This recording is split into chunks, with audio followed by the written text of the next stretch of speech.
Hello, amazing moms. We are back for week 2 of our 4-part Winning Wednesday series on chores. Life skills. And I want to start by saying thank you so much for sharing the last video. Well, first, thank you for watching the last video. And thank you for sharing your personal experiences and for keeping the conversation going. So I have a few shout outs here. Pamela wrote, an age-appropriate chore to my mother was whatever she told you to do.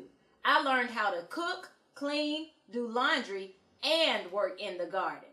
April shared, Lord, I needed that. My 15-year-old son thinks that he shouldn't have chores, and I have just had enough of that. So this is good for me. Bridget wrote, this is awesome. Our children did chores at an early age, and now I know they'll both make great mates, especially our son. No lazy men. And Kai gave us a little humor. Well, this video was so awesome that I don't have any kids, but I just watched every minute of it and loved it. I wonder if she has any tips on chores for this lazy pooch of mine. Tiffany shared, I definitely agree. When Lennox turned 4, we started her with a $1 allowance a week, and now that we've done it for a while, she knows that on the weekend, she receives her $1 for cleaning her room, keeping it free of toys. Which directly leads us into today's topic, chore enforcement strategies. On last week, I shared extensively about chores that you could teach your child at as early as 18 months. However, when it comes to actually winning at creating an efficient and effective chore routine for your home, the problem is not in designating the chores, but in enforcing them. Yep. I'm sure that many of you can attest that you have already assigned your kids chores and that they know which chores they are responsible for. But the real challenge is in getting them to take the initiative in doing the chores or in completing the chores once they start, right? Yep. For instance, we don't have a dishwasher. Girl, yes you do. You got 7 of them. So I have a child that if I don't stay on them, they will literally wash the dishes and leave them in the sink and go on about their business. No rinsing, no drying, no putting them away, nothing. So I have to stay on them in order to make sure that they finish what they start. Which brings me to my first chore enforcement strategy, moms, which is you. Me. Us. If we were really honest with ourselves, many times we are one of the many reasons that chores don't get enforced around the home. There have been many times, and there are still times, when after coming home from work, all I want to do is relax. Me too, girl. I've worked, I've picked up the kids, I've helped them with their homework, I've cooked dinner, and the last thing that I want to do is be the chore police. Amen. So the next thing I do is what? I go lie down. So the very first chore enforcement strategy on our list is, moms, don't lie down. When it comes to getting chores completed around the house, our kids still need our guidance and they still need our help, even if it's just the accountability or helping them to stay on task. You have to get this chore ball rolling daily. I mentioned in part 1 of our series that chores are not designed for us to turn our children into slaves, but for us to teach and train them to become responsible adults. And training is a process. Training takes work on our part as the trainer, as well as our kids. So before you lie down to relax or watch TV or scroll through Facebook, make sure that the household chores are completed and completed well, even if you aren't the one completing them. Chore enforcement strategy number 2. Moms, we must lead by example. If we want our children to do their chores and be responsible, then guess what? What? We have to do our chores and prove ourselves responsible as well. We can teach our kids what they should and should not be doing all day long. But at the end of the day, they are only going to imitate what they see us doing, because children learn primarily by imitation, not dictation. We are our children's best teacher.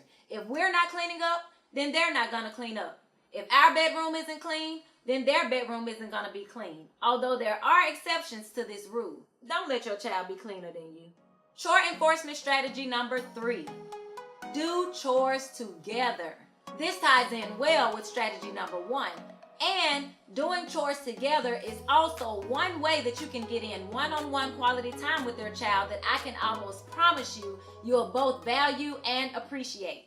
You could share a specific chore, or you could offer to help them if you see them struggling or doing a chore incorrectly. And by joining in to help them, you are also teaching them the life skills of compassion, kindness, helpfulness, and empathy.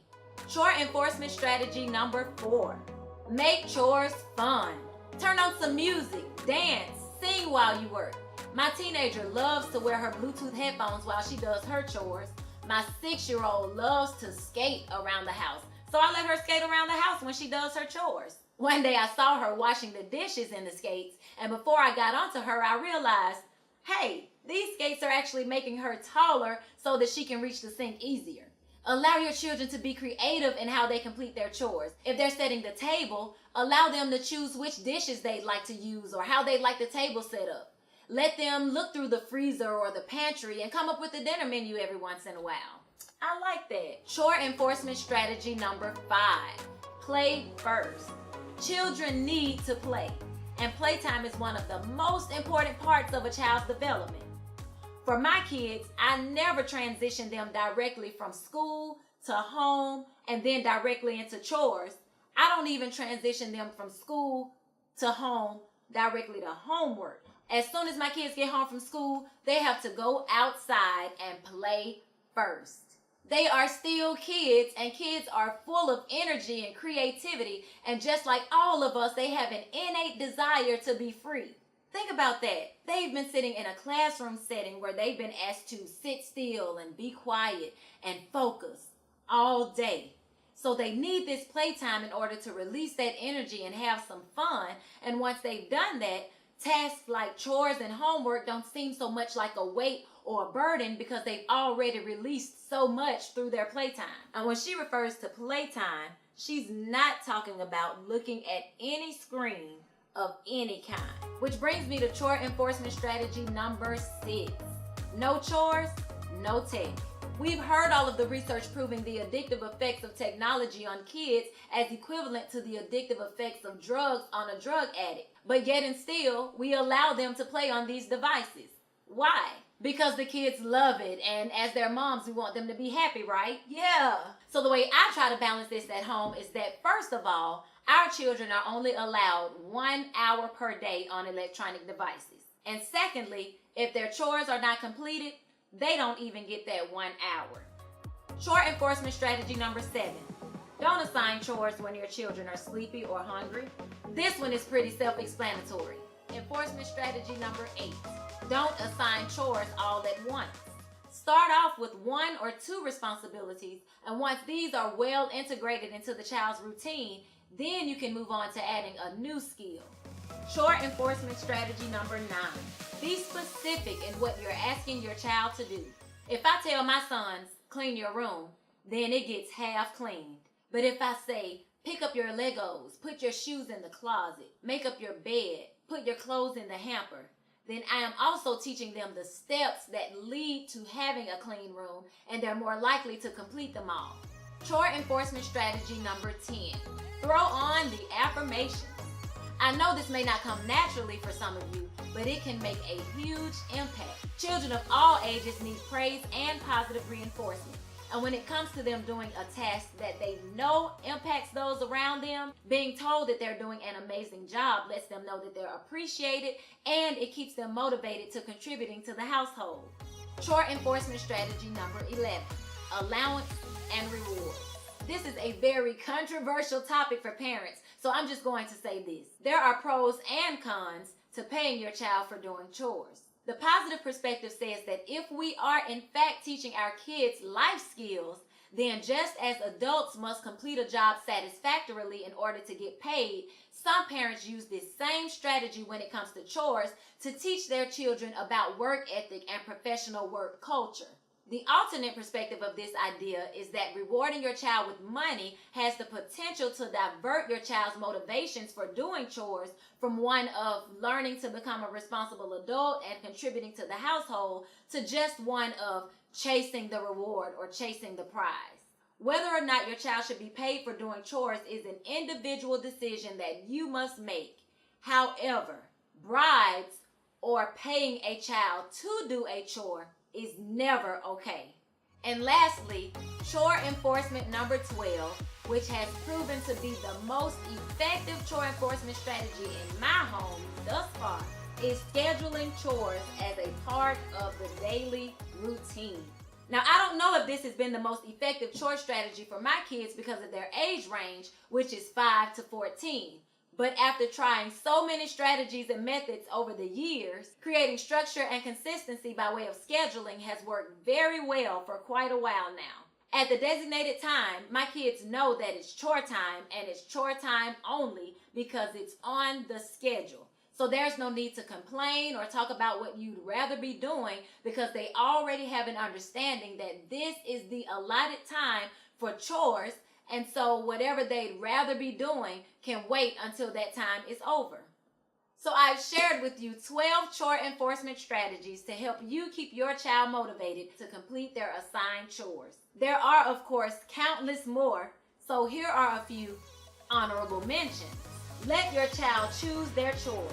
In doing this, you may be surprised to discover your child's interests as well as what they are really good at. However, to ensure that they become well-rounded adults, you may want to add at least one boring chore per child to make sure that no child is left holding the short end of the stick.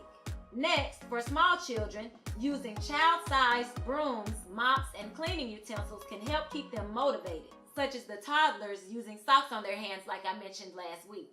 Also for small children, chore charts can serve as an effective chore enforcement strategy because kids love the idea of putting stickers or check marks next to their completed chores, and it gives them a feeling of accomplishment and success. Another effective, yet more extreme chore enforcement strategy is to just let the house fall apart. Show your child the natural consequences of what a home will look like and how inconvenient their life will become if basic, necessary chores don't get done. Without the laundry being washed, folded, and put away, then your child won't be able to find their favorite shirt or matching socks.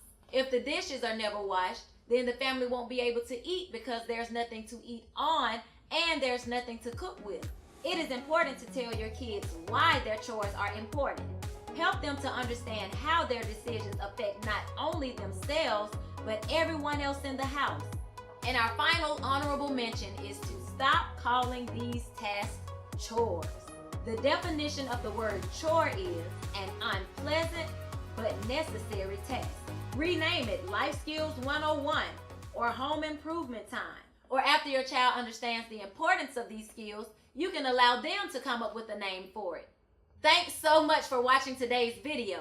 I hope you found it helpful and informative, and if you did, please share it with another mom friend. And if you haven't already, go over and subscribe to my YouTube channel, hang out with me on all of my other social media platforms, and join our amazing mom community at theamazingmom.com.